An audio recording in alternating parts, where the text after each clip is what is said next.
You're live. Good morning, Revolution, and welcome to our show, everybody. We got a lot to talk about this morning. There's been bunches of stuff taking place, both in our country and abroad. And speaking of abroad, we have Comrade Ben from the Communist Party of Britain with us here today. Welcome, Ben. So happy to have you. I think the first time your party has appeared on our show. We have a long relationship going back all the way to the 20s, and happy to have you and to have this opportunity to renew them. And Anita and Rosanna, good morning as well. Morning. We are going to talk a little bit about the recent surge in racist and fascist violence in Britain. And then we're going to switch.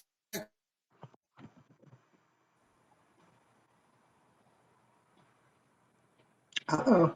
So let's get started. Ben, riots broke out after three girls were tragically killed in your country, um, and it was attributed falsely to Muslims.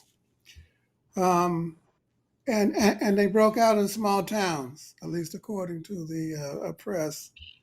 Uh, were those riots organized, and who was behind it? So, with the riots that have kicked off, as mentioned, it was sparked off by that one particular event within the small town of Southport, which was wrongly attributed essentially to mass immigration that happened over the previous few years, when in reality the individual who carried it out was from Wales. What has been very quick to happen following on from that is lots of different far right groups have been able to sort of spring on to that in various different forms.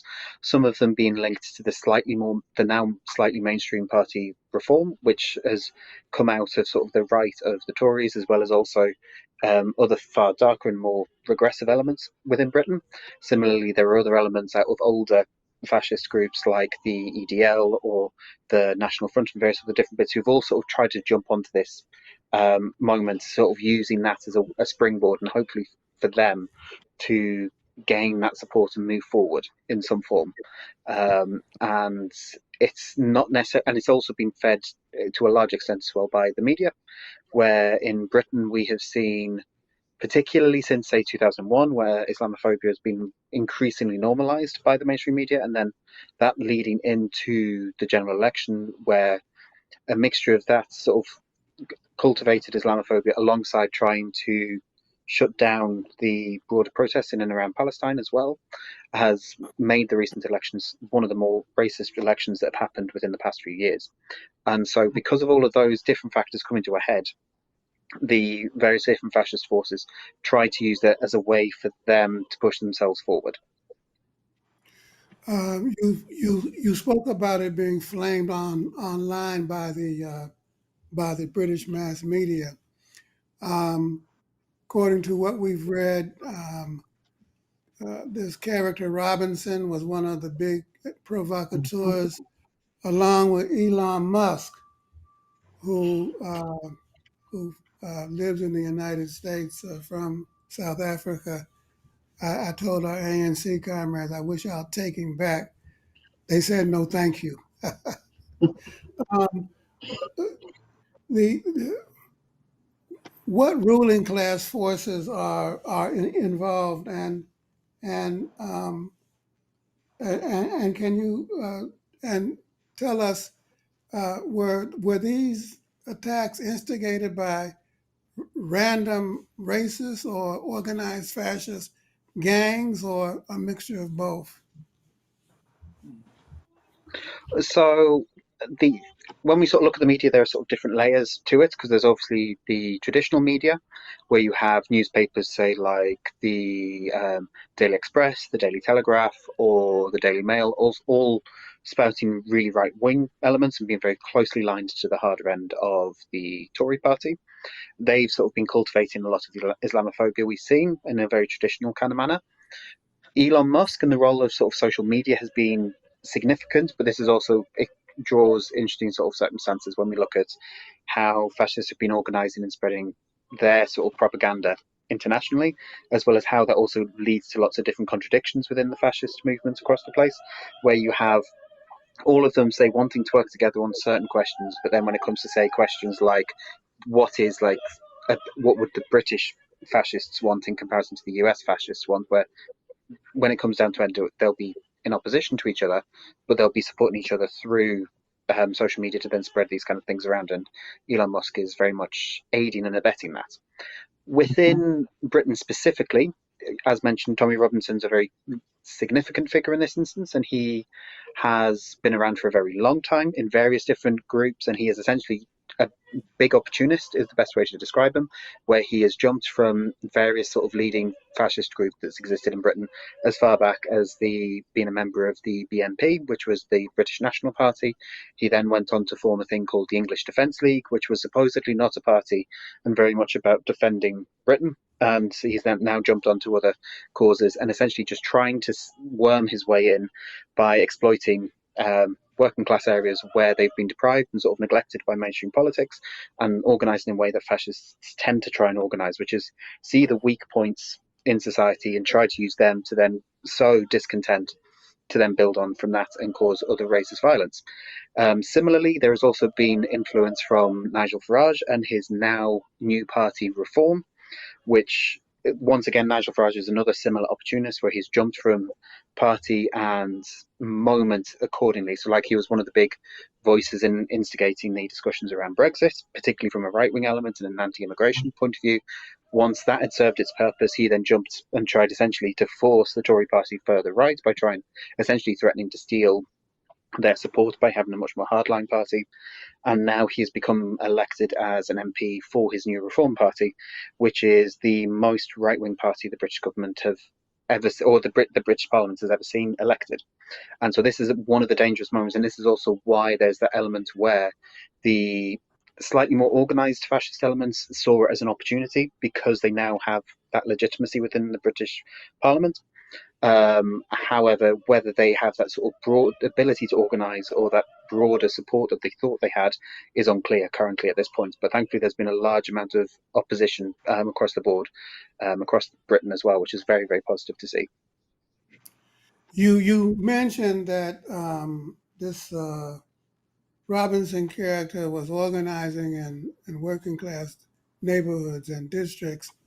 Um, is Are those who the rioters are, or is we found that uh, during the January 6th provocation at the U.S. Capitol, when they stormed the Capitol, that the press likes to attribute it to working class folks, but a closer examination who was actually there kind of shows it was a mix of people, including a large number of small business and professionals and that kind of thing. Do you have a sense of who actually is involved in the rioting that took place?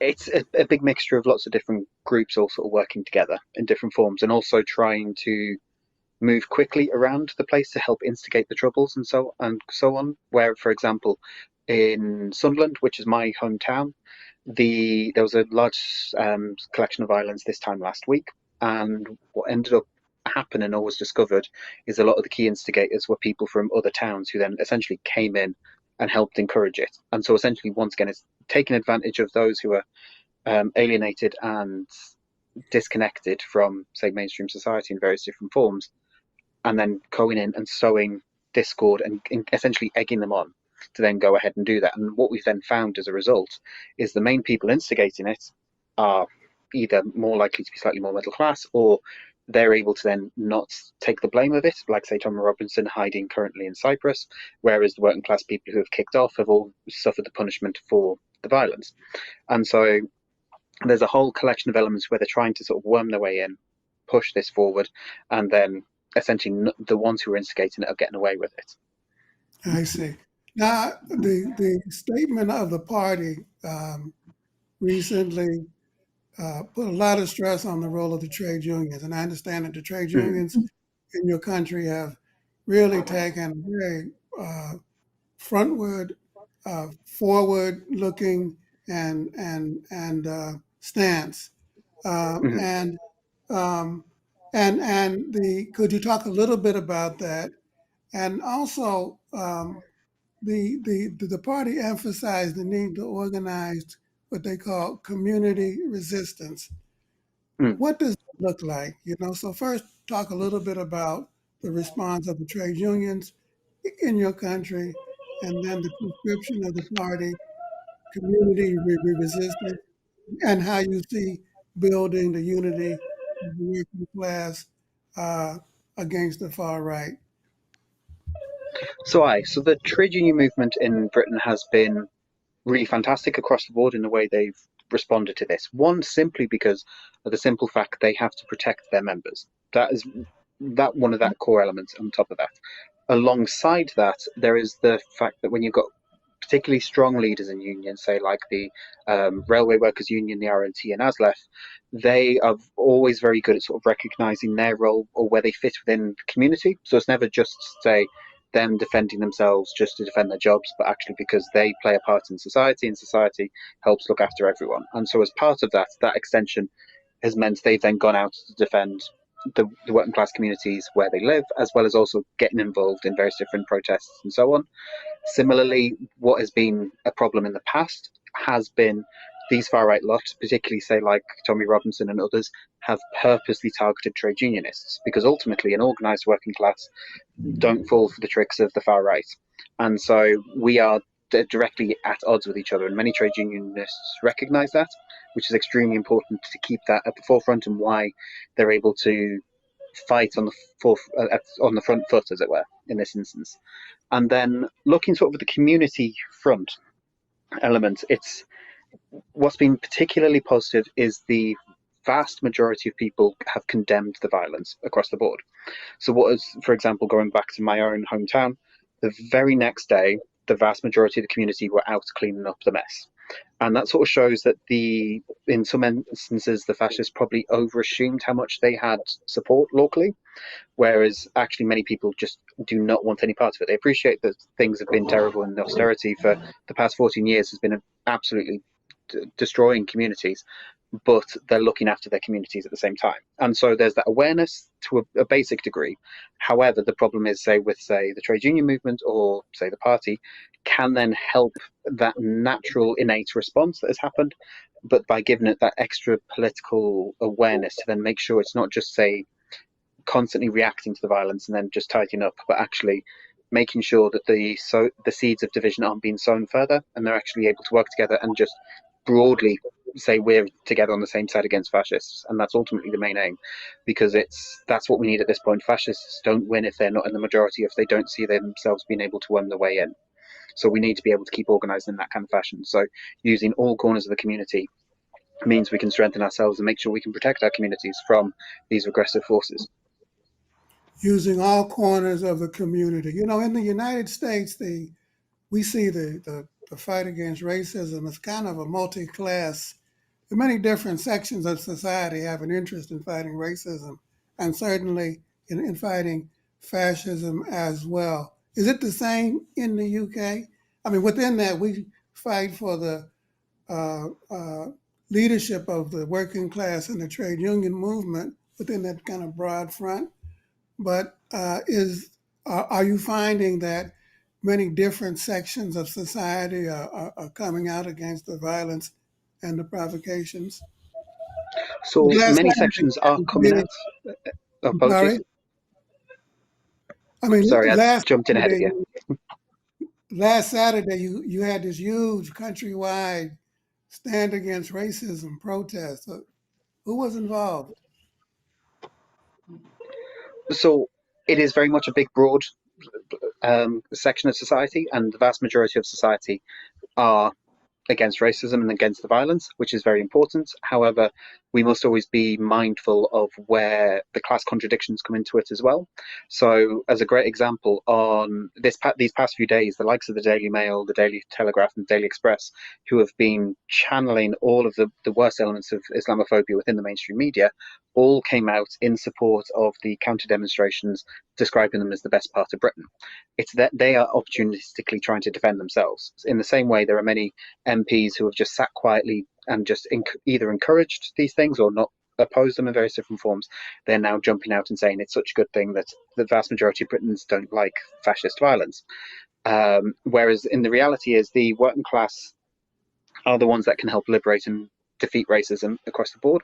And so that's the big thing we need to keep making sure that we keep at the forefront. So the working class people were the ones who went out into the streets to stop the violence where they could and interact and essentially make sure they're looking after the communities. Whereas a lot of the more middle class elements, though they'll be supportive in coming out and counter demonstrations, the vast majority of the anti-fascist work that has happened has been led by the working class, just broadly, not necessarily even people within trade union movement, just working class people looking after their own homes and their own streets and so on, as well as then say the trade union movement and committed socialists and other progressive forces as well have been the real driving force behind this. Very good. Thank you. Thank you very much. Very, very interesting and a lot of lessons for us. In terms of stick around, we'll come back to you in just a minute.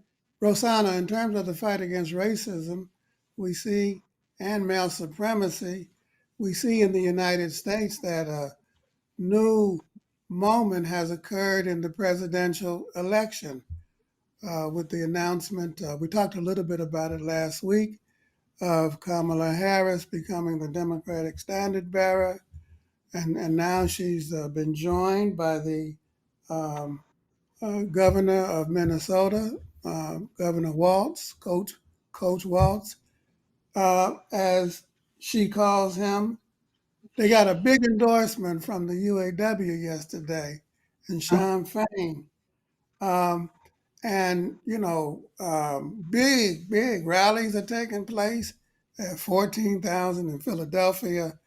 They're having online phone calls.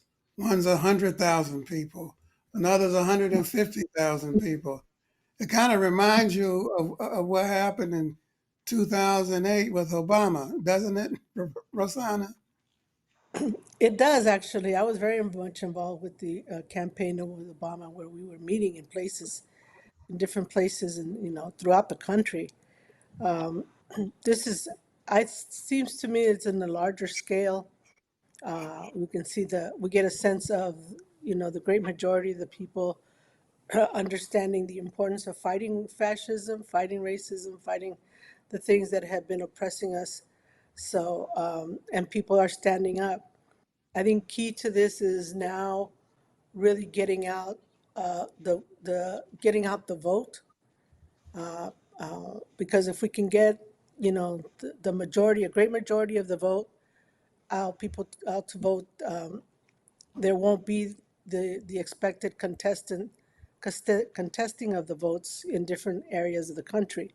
So we need to have a mass vote there. You know we need to fight fascism. We need to stop it in its tracks. Anita, Rosanna's right. I mean, there is a clear and palpable fascist danger in this country. Um, Sometimes our people have short memories and they don't remember what it was like, during the Trump years and some of the forces that were organized around them and through them and with them, you know, and that there's an organized fascist movement in this country. It's a mass movement, and and the opinion of the party has been that it's going to take a mass movement in order to defeat a mass movement, and that's why this explosion of sentiment, anti-fascist, pro-democratic, albeit bourgeois democratic, but democratic nevertheless, has been underlying, just waiting for an opportunity to express itself. And we say that for us, it's the issues that are important, number one. Um, but the fact that you have an African American and a woman ascending to the presidency is also an issue. Mhm. Number two, but that the international policy of this incoming, potentially new administration is also important. That's an Mhm. issue. Gaza is an issue. Uh, uh, the uncommitted campaign now is asserting itself and trying to is asking the candidates, what are you going to do? Are you going to cut off military support for Israel? Um, shouldn't It's an important question. Shouldn't we speak to these international issues during the campaign and keep the pressure on? Of course, absolutely. And I see the folks in the uncommitted campaign, especially from Michigan, stepping up and folks are really very happy and excited for Tim Walz as the vice presidential candidate. I think they see and I see too opportunity for negotiating, for pushing for better and better policies, even on the international level. And I think what you're right. It does take a movement to stop a movement, and I really feel the momentum that's going on right now against Trump and in favor of something new, something different. What Tim Walz called joy, the joy, and reminding me, of course, of our comrade B. Lumpkin's book, Joy in the Struggle. It's so empowering and energizing to feel that joy and that connection with other people who have a more expansive view and a better view of what human possibilities are, and they are rejecting on a mass level this dark vision that Trump wants to put forward, which it's just as Tim Walz says, sounding weirder and weirder. It just the way he characterizes the United States right now is just doesn't seem to fit with people's actual empirical experience. So I think the trend is really against Donald Trump and against fascism, and I think we have to be very careful because I mean the UK just went through an election and the Tories were defeated roundly. But then right after that comes this backlash, and I don't know what we'll have to keep struggling, even when I'd say when Harris and Walz win the election, and it's not a given, of course, we have to work for that. We really see opportunity for action and for continued pushing on both the better international policies, better foreign policies, and better domestic policies. So I think we see opportunities for negotiating, opportunities for pushing, which is so much a better position to be in than the one we thought we were headed for during the Republican National Convention. Okay, I got cut off for a moment. I disappeared, I but noticed I'm that. back. You can't keep a good communist down. Man, how does the U.S. election look from the other side of the pond? Are you guys paying attention to what's happening here? So in Britain, we are keeping a very close eye on the election. We don't necessarily know the ins and outs of, say, the effects on the grassroots level. The big issue we will have is what it means for British foreign policy, because for a very, very long time, Britain has happily played second fiddle to the US in terms of imperialism, even though Britain does have its own sort of imperialist goals. It's very quickly followed suit in various different guises, be it following George Bush into Iraq and Afghanistan, be it following Obama into Libya, be it following Trump or Biden into the various other different things that have gone on. We've been very quickly following suit, and so what this then means is if the viewpoint from particularly the mainstream elements or elements say like around Keir Starmer and the Labour Party is maybe some will be concerned that if say Trump were to win, this may mean that say support for NATO may drop from the US, and then there are certain sectors who want then Britain to fill that gap. Other elements are concerned that say from a foreign policy point of view, it's very hard to distinguish the differences, particularly in the sense of, say, the amount of money that's been spent on the conflict in Ukraine, and also the amount of money that keeps being spent on Israel and its illegal attacks against Gaza. So there's a lot of different elements of concerns and possibilities of where it could go, and ultimately, for what we know, is whoever wins, the current British government are going to be very happily support and just follow up behind. And so it's a big question of just what colour is the flag of the leader of the US flying, really. Well, one day we hope that that color is going to be red, but it won't be Republican red. It'll be the red of the U.S. working class. I imagine that's going to be sprinkled with some other colors, a little white and a little blue. But that's for the revolution to decide, not me. We'll see what that look like. Rosanna, coming back home, Cori Bush was recently defeated in Missouri. Sadly, she won in the city, but she lost in the county. You know, Cori Bush was a very progressive member of the U.S. House of Representatives. She was part of a group of progressive legislators they call the Squad.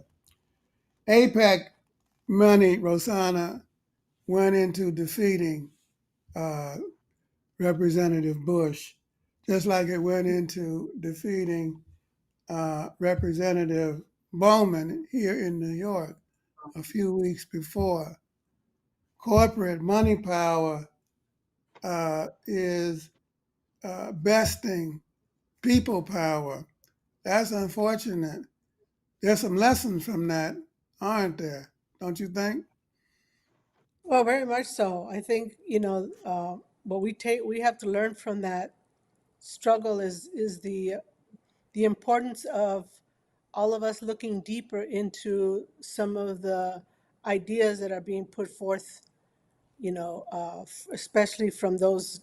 I mean, you have to look at who's sponsoring the commercials, let's say, the promotions and all of those things. But we have to look further, deeper into fact checking, making sure that we fact check everything before we fall prey to some of these things that, after the election you find out they're not true, or after the election you find out you voted for the wrong candidate because in fact Cori Bush had your back, but this other candidate's not.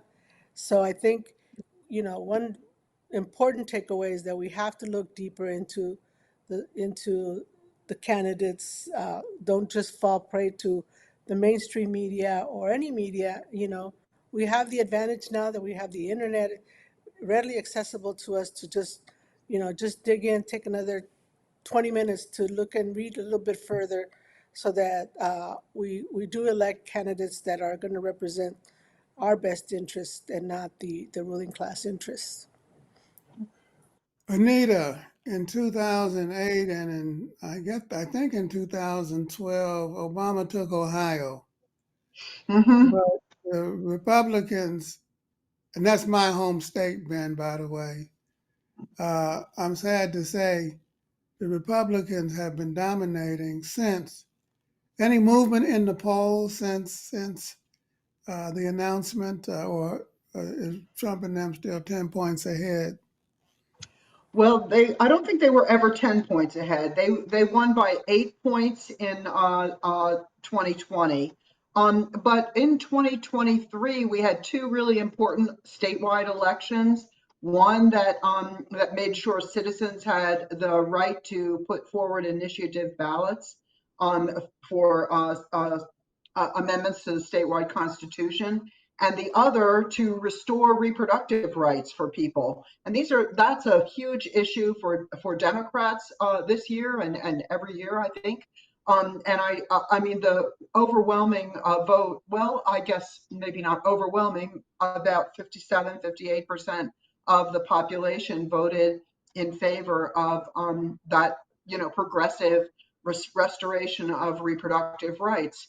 And this year we have on the ballot in November an amendment, another citizen initiative amendment to the Constitution that will end gerrymandered district, which is something that Ohio has really suffered with for the last 12 or 14 years now.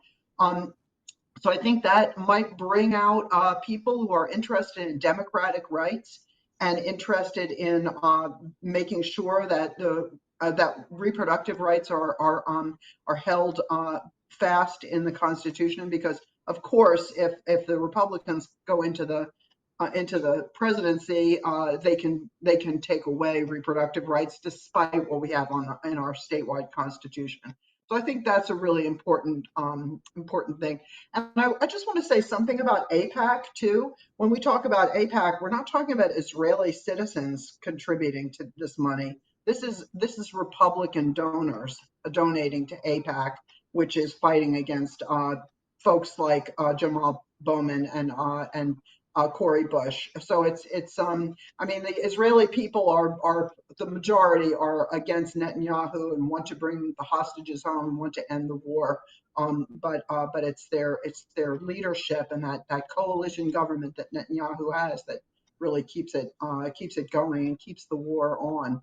So I think those issues haven't really affected Ohio so far. But I think Ohio, I don't want to write it off. I think there's still 90 days left in the campaign. I think with the number of volunteers that we have and the motivation that people have to go to vote in November, I think will be. I think he'll get his best chance, and I hope that Sherrod Brown, our senator, will be reelected in the process. And how's it looking for Sherrod Brown? How many is he ahead? He is ahead in the polls. That polling has been done, and he's ahead of Bernie Moreno, who's a car salesman from Cleveland, who no one really knows much about, but is and has no political experience, no executive experience. So I think people love Sherrod Brown. He's just been a beloved figure in Ohio politics, a real friend to working class people, to the trade unions, and the trade union movement really is motivated in Ohio to fight for that anti-gerrymandering bill and also to protect Sherrod Brown in the Senate. So I'm taking you to say that it's too soon to tell in Ohio. But there's hope. There's hope. There's hope. You're like my late mom. We'll see. We'll see. Mhm. I hope that it shifts.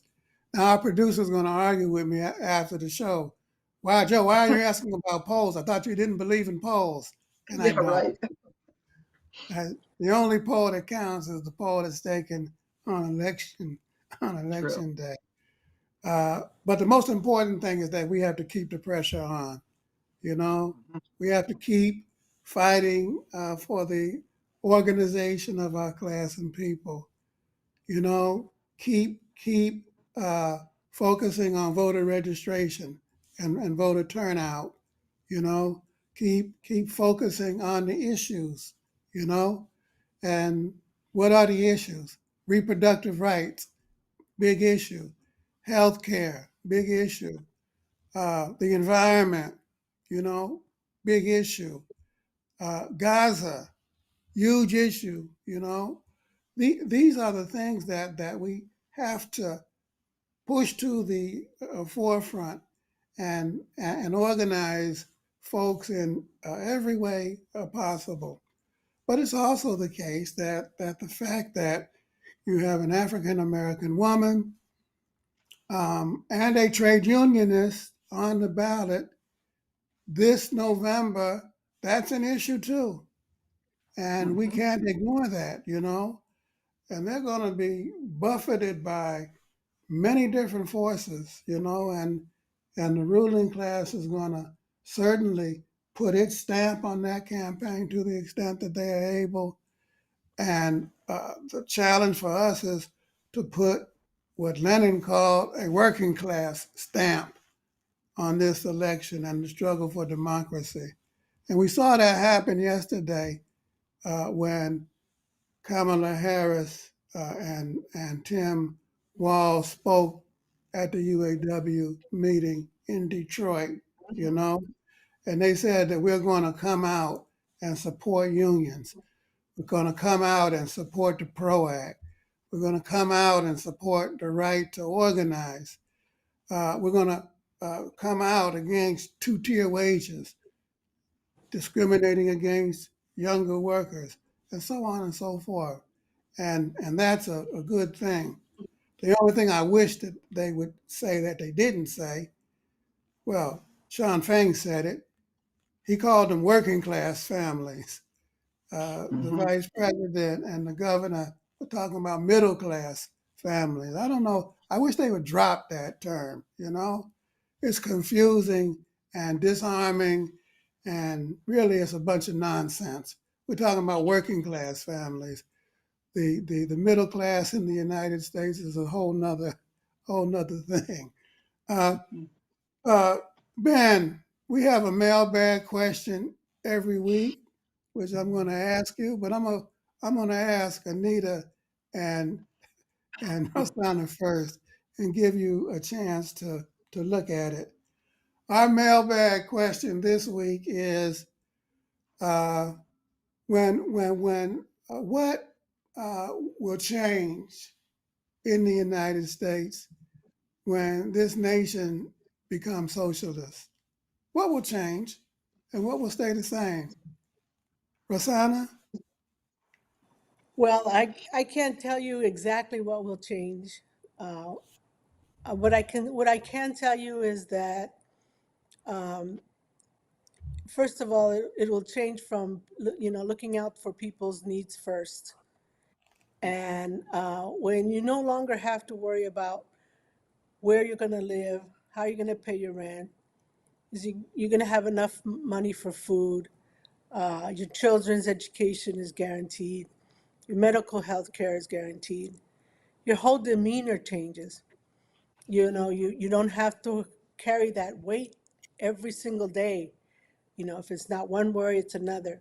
So I think that's what I have seen in other countries when I've been out there.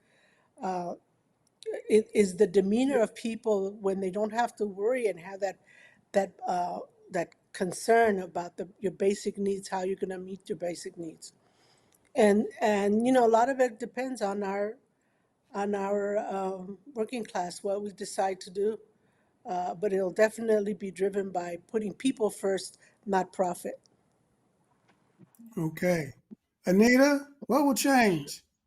Well, I agree with everything that Rosanna said, but I also want to point out that I think wealth hoarding will have to end. There won't be. I have studied anthropology, and if somebody went to a society that no one had studied before and found that 3% of those people hoarded 75% of the wealth, we'd wonder what was wrong with that culture. So I think that really the idea that some people have nothing, don't even have their human needs taken care of, while other people are sitting on these huge amounts of resources is just so strange. It's weird, that's what it is, but it's also really dangerous and destructive, and people are suffering under a capitalist regime. So I think that wealth hoarding will be a thing of the past, and looking forward to that. All right. Ben, we have What do you people think? write to us every week, and so we try to take a question from them and answer it online. So in your country, in Britain, what will change? Well, how will things be different? Well, I was going to sort of just answer in on what would be different if the US became socialist, and particularly as an international guest. The interesting bit would be the change in foreign policy, because ultimately, a socialism is a a way of living which is about peace. Ultimately, we'll be in a situation where we're not constantly intervening in various different nations, pursuing illegal conflicts, using all those different elements to see pushing for material gain and so on, and actually trying to live cooperatively with others will be a significantly major difference. And this will be the same case within Britain when it becomes socialist, that it will be actually looking for a peaceful alternative and actually thinking independently with its own foreign policy, which I think would just be a very positive thing for everyone. Thank you. I think that one of the big changes that will happen in the United States when we become a socialist country is that this constant exaltation and promoting of wealth and money will finally come to an end. The idea that the billionaire is the most important aspiration in life, it just makes me sick to my stomach. We will celebrate workers and scientists and musicians and composers like you, Ben, and artists and children and women and men and LGBTQ people, people who are transgendered and non-binary, and we will celebrate the human family, and our concept of beauty will change, and people of all races and nationalities and their inherent physical characteristics, the human family in its multiracial, multinational diversity, will be celebrated. And we'll be able to go swimming in the rivers without getting worried about getting sick from the polluted waters. That will change. And what else? Well, that's enough. We will have a country that will be able to live happily ever after in. Ben, thank you so much for coming, shedding light, and congratulations on the struggles of your party and your people, and congratulations on those big demonstrations against fascism and racism. It's so important that the majority respond, because we know that in our hearts, our class and people aren't racist and sexist and fascist minded. But in order to push fascism back, that has to be organized in a mass public way. And that's starting to happen.